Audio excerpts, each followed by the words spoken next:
बिस्मिल्लाहिर्रहमानिर्रहीम। अस्सलाम वालेकुम व्यूअर्स, मेरा नाम मुज़फ़्फ़र इकबाल है और आप देख रहे हैं मेरा YouTube channel Muzaffar mix vlog. तो आज मैं आपके लिए बहुत ही आसान और बहुत ही मज़ेदार सी मटन कढ़ाई जो कि हम देसी घी में बनाएंगे लेकर हाज़िर हो चुका हूं। तो सबसे पहले चलते हैं कढ़ाई की मेकिंग की तरफ।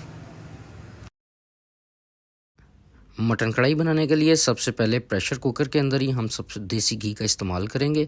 और मैंने 1 किलो गोश्त लिया, तो 1 किलो गोश्त के मुताबिक मैं थोड़ा सा इसके अंदर देसी घी का इस्तेमाल करूँगा। घी को अच्छे तरीके से गर्म करने के बाद अब इसके अंदर मटन शामिल करेंगे। मेरे पास तकरीबन 1 किलो मटन है और हम 1 किलो की मटन कढ़ाई बना रहे हैं, तो 1 किलो इसके अंदर मटन शामिल करेंगे। और साथ ही हमने इसके अंदर लहसुन अदरक का जो पेस्ट है वो 2 टेबल स्पून के बराबर वो शामिल कर देना है। लहसुन अदरक का पेस्ट डालने के बाद अच्छे तरीके से इसको 5 से 7 मिनट भून लेंगे और गोश्त का जितना भी पानी है वो हम इसके अंदर पका कर इसको ख़त्म करेंगे। गोश्त को 3 से 4 मिनट भूनते हुए हो चुके हैं। अब हम इसके अंदर अपने बाकी के मसाले और अपने स्पाइसेस जो हैं वो ऐड करेंगे आहिस्ता आहिस्ता से। तो सबसे पहले मेरे पास ये 3 दरमियाने साइज़ के बारीक कटे हुए प्याज हैं, मैं इसको शामिल करूँगा। और साथ ही इसके अंदर हमारे पास जो टमाटर हैं वो भी 3 कटे हुए हैं, 3 बड़े साइज़ के टमाटर हैं, 3 टमाटर शामिल करेंगे इसके अंदर। और 3 अदद हरी मिर्चें जो मैंने बारीक बारीक काट ली हैं वो अब हम इसके अंदर शामिल करेंगे। थोड़ा सा भूनने के बाद इसको हम स्टीम लगाएंगे। अब थोड़ा सा भूनने के बाद अब हम इसके अंदर सॉल्ट शामिल करते हैं। अपने हस्बे ज़ायका आपने सॉल्ट लेना है और अपने क्वांटिटी के मुताबिक इसके अंदर आपने सॉल्ट शामिल करना है गोश्त के अंदर। और अच्छे तरीके से इसको एक दफ़ा दोबारा से मिक्स कर लेंगे, भून लेंगे। गोश्त अच्छे से भुन चुका है। इसमें 1 टीस्पून के बराबर मैंने हल्दी ली है जो कि बहुत अच्छा टेस्ट देती है मटन कढ़ाई के अंदर, वो हम शामिल करेंगे। और इसको अच्छे तरीके से दोबारा से हम इसके अंदर चम्मच चलाएंगे ताकि हल्दी का जो टेस्ट है वो एक दफ़ा सारा गोश्त में आ जाए। अब हमारा भुनाई का प्रोसेस पूरा हो चुका है। अब हम इसके अंदर 1 से 1.5 गिलास पानी डालेंगे और गोश्त के मुताबिक इसको स्टीम लगाएंगे। आपके पास फ्रेश मीट है तो उसको थोड़ी स्टीम लगेगी, अगर आपके पास फ्रिज वाला मीट है या फ्रीज़र वाला फ्रीज़ मीट है तो उसको आप ज़रा थोड़ी सी ज़्यादा स्टीम लगाएंगे। तो मेरे पास यहाँ पर ये फ्रेश मीट था, मैंने इसको अपनी ज़रूरत के मुताबिक जब तक गोश्त गल नहीं जाता उतनी देर की स्टीम लगानी है। तो यहाँ पर अब ढकना बंद करेंगे और स्टीम का जो प्रोसेस है वो करते हैं। अब जब तक गोश्त गल नहीं जाता तब तक हम इसको 5 से 7 मिनट की जो है वो एक अच्छी सी स्टीम लगाते हैं। उतनी देर में अपनी दूसरी मैरिनेशन तैयार कर लेते हैं। मैरिनेशन में मेरे पास दही है, इसमें मैंने गरम मसाला शामिल किया है। इसके साथ ही अब इसके अंदर सूखा धनिया पाउडर जो मेरे पास पहले से मौजूद था, सूखा धनिया पाउडर इसमें शामिल करेंगे। 2 पत्ते इसके अंदर तेज़पात के बारीक तोड़कर शामिल करेंगे। आधा फूल इसके अंदर हम शामिल करेंगे बादियान खताई का, उसको भी तोड़ लेंगे। 2 छोटे साइज़ के टुकड़े दालचीनी के शामिल करेंगे। 1 टेबल स्पून सफ़ेद ज़ीरे का शामिल करेंगे।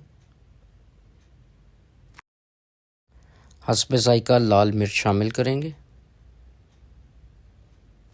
टेस्ट को मज़ीद बेहतर बनाने के लिए थोड़ा सा इसके अंदर चाट मसाला शामिल करेंगे। थोड़ी सी काली मिर्च का इस्तेमाल करेंगे। सारी चीज़ें डालने के बाद इसको अच्छे तरीके से अब हम मिक्स कर लेते हैं और एक बेहतरीन सा पेस्ट जो है वो तैयार कर लेते हैं। तो यहाँ पर तमाम मसालों को दही में शामिल करके एक बेहतरीन पेस्ट तैयार हो चुका है। अब इस पेस्ट के अंदर 3 से 4 अदद मैंने इलायचियाँ शामिल कर ली हैं। और अब अपनी जो स्टीम है उसका टाइम पूरा हो गया, तो स्टीम को खोलते हैं और देखते हैं कि गोश्त हमारा गल गया है कि नहीं। तो सबसे पहले प्रेशर कुकर की स्टीम को रिलीज़ करते हैं और इसको खोलकर देखते हैं कि गोश्त गल चुका है कि नहीं। बेहतरीन इस टाइम पे गोश्त जो है वो गल चुका है।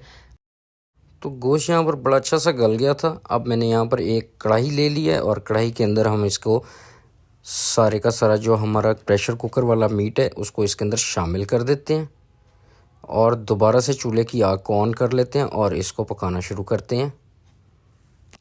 अब सबसे पहले जो दही के अंदर हमने तमाम मसाले शामिल करके एक पेस्ट बनाया था वो इसके अंदर डालेंगे और अच्छे तरीके से मिक्स कर इसको पकाना शुरू करेंगे जब तक कि इसका पानी बिल्कुल ड्राई नहीं हो जाता।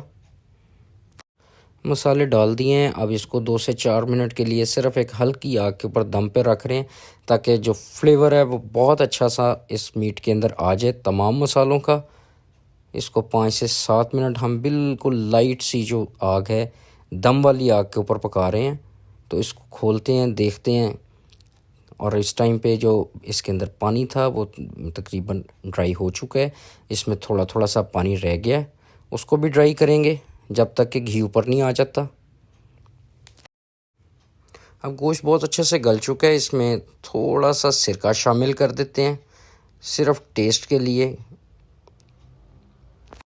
तो देसी घी में मटन कढ़ाई तकरीबन तैयार हो चुकी है। अब इसके अंदर इसकी मैरिनेशन की तरफ चलते हैं। थोड़ी सी बारीक कटी हुई हरी मिर्चें इसमें शामिल करते हैं और इसको 1 से 2 मिनट जो है वो छोड़ देते हैं और हल्का हल्का से हिलाते रहते हैं ताकि इसका जो मसाला है वो नीचे ना लगे।